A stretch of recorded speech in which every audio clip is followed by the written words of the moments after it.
What we're going to do today is show you how to quickly recreate a new claim for an existing patient with a claim already in Speedy Claims. Claims are in your claim list. I'm going to select one patient. Double-clicking on the claim will automatically open it up as a new copy. You can see the mode up above.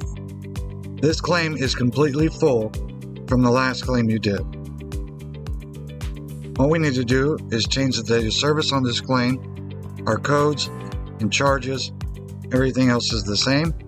You can type the date in. You can simply drop down your box, select the date, tab over. Printing this claim out now will automatically save it to the claim list.